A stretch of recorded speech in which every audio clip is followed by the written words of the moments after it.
Hello there, my very good friends. On today's wrestling news, William Regal takes a scary bump and gets stretchered out on Dynamite. My best friend MJF name drops Nick Khan and Triple H on Dynamite. Hangman is back. Yep. A cult hero also returns on AEW Dynamite. I'm Adam Wilborn. And I'm Andy Murray. And this is the news. And as it is the 1st of December, we can unravel our festive nightmares from our wardrobe. Done that today. Well, I mean, that's certainly a nightmare that I have had frequently over the past couple of weeks. Yeah. It's never coming home, lads. Your team stinks. Let's kick things off by talking about William Regal. We didn't qualify, I know. William Regal, man, he took a bump last night. And oh my God, did it hit. So basically MJF punched him in the back of the head with brass knuckles. He had to be stretchered out. He didn't move. He was like twitching his leg, but aside from that, he didn't move. Loads of medics helping him. Brian Danielson coming down and going, oh no, his lordship, oh no. This came following an in-ring segment. It was MJF coming out, cutting his first promo since becoming world champion. All sorts of great stuff there that you can hear about in the review podcast or on the Ups and Downs video with Simon Miller. But it all came down to MJF putting on the brass knuckles, referencing Regal, helping him obviously at the pay-per-view to defeat Jon Moxley. But Regal was served just desserts in a mirror of him betraying Jon Moxley to help MJF. MJF betrayed William Regal to help MJF. Punched him in the back of the head with the brass knuckles. Down he went, and as he was there, MJF quoted the email or the text or whatever it was that Regal sent him after essentially cutting him off after that WWE tryout all those years ago, which of course forms the basis of their televised relationship in AEW. This was kind of alluded to or teased last week when Brian Danielson got on his knees and begged Jon Moxley not to hit Regal. Said he's got bad neck, he's had 2 brain bleeds, he can't do this. This guy cannot take bumps, he cannot get hurt. And then this happens. I thought it was a really effective piece of pro wrestling drama. And MJF is a prick. In kayfabe. I can kind of see where he did say that's what happens when you make a deal with the devil. Like, true. I guess MJF. He knew William Regal was a bad person, so he had to take him out of the picture. And Regal succeeded in making him a villain. Is our pure world champion with the first good AEW world title belt, apparently. Wow, okay. Because the other ones are associated with everyone else. We're now full gimmick today, brother. We've got the triple B, baby, and. Yeah, no one cares about William Regal. Because when I tell you about... No, I'm joking, of course. This was a sensational angle. And it was... I'm just going to accompany it with my first story, Andy. It was also part of the promos you mentioned there, where he set up, I think, about 10 world title feuds going forward, all of which I was like, yep, want to pay to see that. Want to pay to see that one as well. This guy sucks, this guy sucks, this guy sucks, I'm the best. Yes. And continued with his shtick with the whole bidding war of 2024. Basically said he's going to hold the world title throughout next year. And then when his contract runs out at the end of next year, he's going to utilise Triple B, Big Burberry belt, and get the most highly paid deal in wrestling history, whether that be with Tony Khan or Look at that jolly old Saint Nick. Look at that face, man. What's he up to? What goes on behind those I dread to think. I don't know. Jolly old Saint Nick, yes, he referenced Nick Khan from WWE, later on referencing Trips from WWE. Yeah, he's basically alluding that he's going to jump ship to WWE, despite the fact that, as Andy says, pretty much all the time, he's probably signed a contract extension, but I still love this storyline. He also said, maybe I won't jump to WWE, and AEW fans were like, yay! And he went, I'm not going to be sticking around here, I'm going to go to Hollyweird. And I think, yes, he would be an A-lister, and I can't wait to ride his coattails as his best friend. Can't wait for him to get the starring role in the next Harry Potter, The Lord of the Rings, Fast and Furious, Star Wars, Star Trek, Stargate. Yes. Starmander, the Pokemon. Yeah, it's great. The bidding war of 2024 is great. It's awesome. I really think that come December he should have the belt. Yeah. Whether or not that reign is broken up, we can talk about, we can debate. But he should have that belt in December, and the question should be, is he going to leave with the title? I think that's awesome. It's a mirror kind of call back to the CM Punk stuff, and you can do some fun stuff with that now, can't you? Yeah. I think it's awesome. Jolly old Saint Nick. Imagine Nick Khan coming down your chimney December 24th. Left him out a mince pie and a glass of milk, leaving you... He leaves you your future endeavours, man. Wow. probably. That seems to be the kind of behaviour high-level WWE executives indulge in. Yep. So, it's fun. What you call Triple H trips and stuff, Trips. like he's his best mate. Which he obviously isn't. Yeah, of course. I remain very confident that MJF's already signed an extension. There was that early report, I think it was from Fightful, where it said that MJF understands that there's a bit of give and take. Like if he gets a raise, which he has, he's probably going to need to give something to Tony as well, an extension. So I think it's already sealed. It's great drama nonetheless. Yeah, there's going to be that sense of dread building throughout the year as he's not because he said he wasn't going to fight on telly. Or was going to fight. Not going to fight very often. He's a prize fighter basically. He's a draw. Why would you just put yourself out on bloody Rampage or whatever? Protect your aura, baby. Yeah, exactly. Protect your aura. So you're going to be there going, oh bollocks, he hasn't lost it at Revolution or Double or Nothing. Oh God! Yeah. And like winter is it may come down to next year's Winter is Coming, for example. Oh my God! Yeah, play that up as the last. Like the ominous threat. Winter in this case is also obviously winter, but like MJF may be leaving. Boom. Of course. And we were talking yesterday and we were like, God, I can't think of who takes the title off MJF. We're like, there's no one really being established yet. Maybe it's Glacier. Oh, Glacier's going to take the title off him. I was going to say Arya Stark, but hey, there we go. Remember when she killed the Night King in one move? Yeah, it really was. That was just... Where's the psychology? Who booked that? Do you know how you sneak up on someone as well? Scream as you jump towards them. I don't want to talk about it. I actually, listen, I'm going to come off like a contrarian here. I don't care. I liked the ending to Game of Thrones. Send me your abuse. Pod survived and he was my guy. Pod was a shagger, top boy, flinging it about. Hangman's back. Yes. Right? He hasn't been seen since the middle of October when he suffered that concussion wrestling Jon Moxley. It was quite scary. He went to the hospital afterwards. He took a nasty bump. He was like motionless in the ring. They stopped the match. Medical team did a good job with that. But he's been absent since then, and obviously concussions are quite worrying because you can be out for a couple of weeks or you can be out forever, really. They're very variable, but he was back last night. So Jon Moxley opened the ring in a very un-AEW move, cutting an in-ring promo. It was a good promo. They trips are like that. He would. Papa it's an Ambrose. He said something along the lines of, I'm the best, no one can fight me, I'm tough guy Jon Moxley. I love Jon Moxley, man, he's so cool. Yeah. And Hangman came out, kind of opened the door for him. Didn't really say anything, and then Moxley referenced concussing him because he's an asshole now. I love it. Like in kayfabe, I'm not calling him. I love Jon Moxley. They had a brawl, big brawl. 4 million people trying to split them up. Couldn't really do it. Eventually did it. Chaos, scenes everywhere. Go away, come back, backstage, still fighting. Can't keep them away. Loads of staff. So they got split up again, and it was announced by, I think it was Tony Schiavone said, hey, they've both been thrown out because these guys are crazy. So Hangman's back. Angle was hot as hell. The match will be good. Just a relief to see him back, genuinely, like you say. And also, nice little surprise as well. Not just Hangman coming back and, another Moxley Hangman match, yes please, because it was, like you say, just a bit like, it was so devastating because it was really going, wasn't it, that match? It was and cooking. then suddenly it was just like, well, that we might never see this again. It was terrifying. But another big surprise, shout out to Alex Pinheiro on Twitter, who pointed out that you were working security last night. Holy cow. Adam Nicholas put it up on screen, thank you very much. Oh my God. Wow, that's... So when Andy says no one could keep them apart, he's speaking from experience. Yeah, I gave it a try, man. But I couldn't pull it off. I was hoping no one would find out about my day job, but... Hey, there you go. Thanks, Alex, for that one. But it wasn't the only return on last night's Dynamite, Andy, because cult hero Ruby Soho came back to get revenge as well, because she went after Tay Mello following Anna JAS, easy for me to say, match against Willow Nightingale. That was a really good match. I love really Willow fun. Nightingale. Willow's awesome. But yes, Tay Mello obviously took Ruby Soho out earlier on this year. It was on the 0 Hour show for All Out. That's right. She killed her nose really bad. God, it was horrible. Accident, obviously. Yeah, in that AAA Mixed Tag Team Championship match that also featured Ortiz and Sammy Guevara. But Ruby Soho's back, got a great reaction, kicked Tay Mello's ass, dropped her on the ramp. Good, nice to see her back. Nice to see her back. That was a really nasty nose break by the sounds of it. So she's had to undergo surgery and all that. Yeah, I really like Ruby Soho.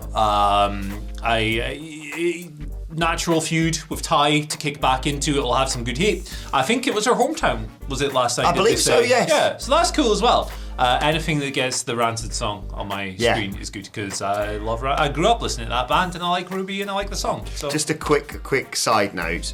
What did I text you yesterday when I saw your Spotify Wrapped? Post-doom metal. That was number 2, I think, on your Sir, it was number 2 on my genres. My genres were, if I recall, metallic hardcore, post-doom metal, hip-hop, straight edge, and some other hardcore thing. So yeah, really. Spotify Wrapped isn't a lie, man. It went, hey, you listened to 49 genres this year. No, I listened to like 2. Angry stuff and sad stuff. That's it. That's all you get. We're not going to do a side-by-side, but I am fascinated to see what mine says in comparison to post-doom metal. Oh, brother. Just going to say banter, probably mine. Yeah, nonsense. I love it. Right, let's move on to your Twitter questions at WhatCultureWE. Actually, before we do that, I just want to say a massive thank you. Obviously, great to be back presenting the news. I've had a month off. Thank you to my twin brother, Adam, you know, the one with the moustache. Adam. For covering whilst I've been away. And thank you to everyone for their lovely donations for November. It is, of course, very close to my heart, and it really does mean a lot. Thank you as well for your donation. I donated £500. You did indeed. I think if I said I'd not grow a moustache anymore if someone donated £500, my wife would take it out of our joint account. Right, Alfie Peters gives our first question of the day. So technically, you'd be. Yeah. It's complex. Bloody typical, eh? Alfie says, good morning, King of the Mic and the Eel Whisperer. Oh, he's back. This guy's not been seen in a while, man. One for every day of Christmas you're going to get. Where you been, well, baby? Except for when me and Andy clock off a few days early. Still, now that Dexter Lewis has signed with Raw, Alfie writes, should we expect Indy Hartwell to be called up and a possibility of the way reforming minus Austin Theory? Ooh, very interesting. I certainly feel like the players that were involved in that stable could probably use something new. Yeah. All of them, really. Apart from Theory, he's obviously got this direction now. Gargano, since his comeback. Oh my God, just have him wrestle. Yeah. Have him wrestle Chad Gable every week, and there you go. Have them have a best of 7. Johnny Gargano's skilled guy in that, like, a lot of wrestlers are only really, some wrestlers are only really great in one role, like be it hot babyface or cocky heel or whatever. Johnny Gargano is really great in 2. All heart babyface, smarmy prick heel. Why is he a smarmy prick babyface at the moment? This guy gets Don't make a whole lot of sense. Why not? Why not? Indie, maybe longer time in developmental might benefit her. She's very young. She's just being nasty in NXT right now. What's going on, guys? Yeah, I don't get it. I'm for this. Why not? Yeah. Why not? Yeah. Candice, and like she's kicking ass. Yeah, I'm glad Candice is back as well. She had like the old Johnny Gargano Heartfelt, I'm back and I'm going to kick your ass promo on Raw. Don't have Johnny be the... Crikey dingo. Sorry. Crikey. Fiend. Sorry, Nicholas. I genuinely thought that. But that picture of that pissing whistle round his neck. Why's he got a goddamn whistle? It's Flow Rider, ain't he? Let me know. Do, do, do, do, do. I can't really whistle, so I'm not... Bad. This video is a pile of piss. I love it. What's he... Oh, get lost. It echoes a bit. Hang on, let me just get this because it does... Oh. Beautiful. David Eric. Great question coming in from David Eric, Andy. David Eric, what we saying, brother? David says, do you guys think in years to come CM Punk's entire wrestling career will be defined by just 2 moments on the mic, overshadowing everything he's done in the ring? Oh my goodness. Man, you do a podcast on this perhaps. Like, this is a good ass topic. Do we have a roundtable lined up today? It's giving us an idea. Ooh. Just admin meeting there on camera. I don't necessarily think so. It's definitely going to be a part of his legacy. Yeah.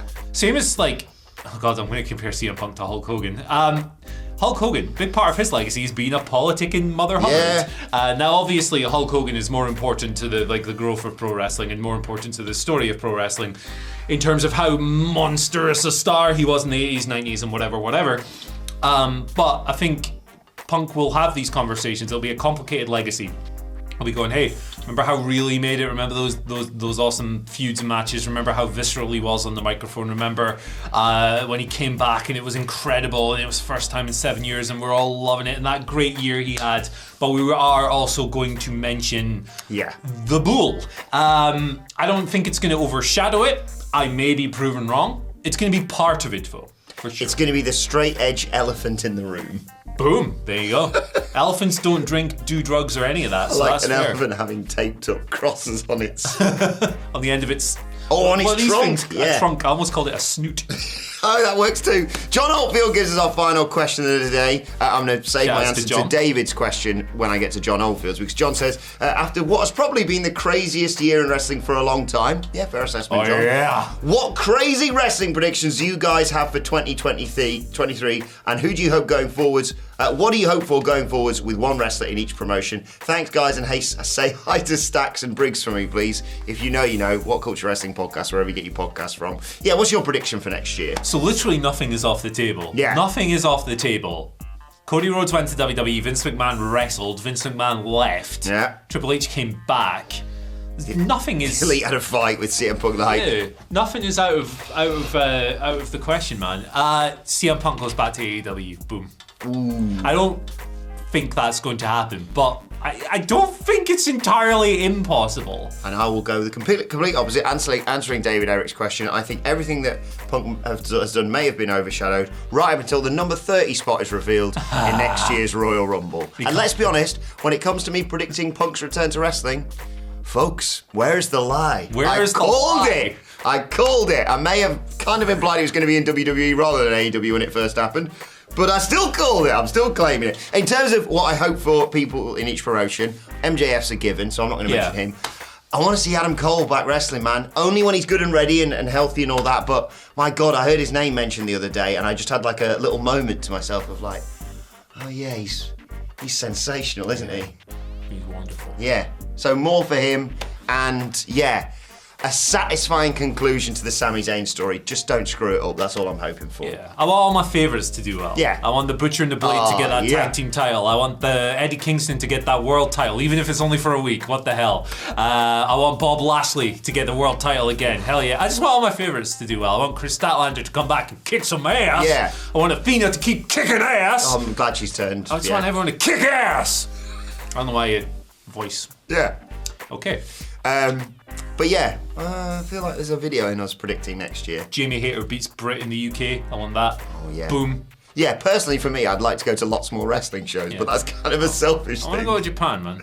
Really? I want to go to a Japan wrestling show, yeah. I'll have a word with Big Billy Ospreay. Big Billy. My other best friend. Billy Ostrich. But after after we've got rid of this crap. Is there a definitive time on that or no? No, it's like venue by venue at the moment, and like, you know. Yeah, we're not rushing them. Yeah. But like, come on, guys. Come on. What's going on? Like, this sucks. Like, selfishly watching these shows without the noise sucks. And I understand why the restrictions are in place. Not saying they shouldn't be, but it sucks. Do you know why they're not Russian? Because they're Japanese. Hey! All right.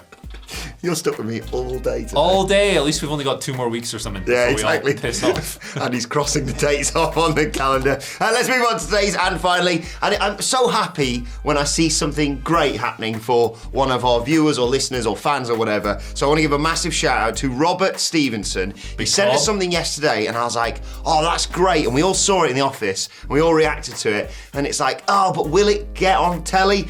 He did. He got his sign on telly twice when Mox was walking in and when there was just a big wide shot. So yes, on today's Ups and Downs, if this doesn't happen, then this is definitive proof that he hates every single one of us. Simon Miller has to give Phil Chambers an up. Maybe even a golden up. Yeah, maybe even a golden up. The thing about Phil Chambers, if you don't give him an up, he does very mean things to you when he's editing your videos. So that he does. You gotta show him respect, man. Again, apologies, Adam Nicholas, for swearing earlier. That was quite a really funny swear, to be fair. Really pissed me off. Like, usually we just swear, and it's like, there's no art to it, there's no craft. You just let that out, brother. I couldn't contain it, literally. It was awesome. But yeah, congratulations, Robert Stevenson. And as always, whenever you take these signs, they pop us all in the office. So yeah, great work. Love that. Thank you so much for that, Rob. And thanks for everyone for their questions. Thank you for watching. You can get involved in the comment section, like, share, subscribe to WhatCulture Wrestling, wherever you get your podcasts from. For daily wrestling podcasts, myself and the Dadley Boys sitting down to review AEW Dynamite, which I believe Michael Sidgwick is writing the ups and downs article for right now, which you'll be probably able to read right now by the time this video goes out at whatculture.com. Simon Miller will be doing ups and downs as a video later. And you can follow us all on Twitter at WhatCultureWWE. Wacky Friday stuff for tomorrow, Andy. None of this wrestling bollocks. The stupider the better. Stupid stuff. At WhatCultureWWE. I think I'll do that on the YouTube community. Oh, okay. Check the community page later this evening. Send us your dumbass I did that last questions. week and they had some good ones. They give you like loads. The community is really into this. Man. I love it. At WhatCultureWWE, as I said, where can they find you on Twitter, Andy? At Andy H. Murray. The H stands for Hayabusa. Shoutouts to Will Ospreay. I saw his Hayabusa tribute mask recently. It was awesome. I love Hayabusa. Yeah. Rest in peace. You can follow me at Adam Wilborn. You can follow us all at WhatCultureWWE. But for now, my thanks to Andy Murray. Thank you for joining us, and we will see you soon.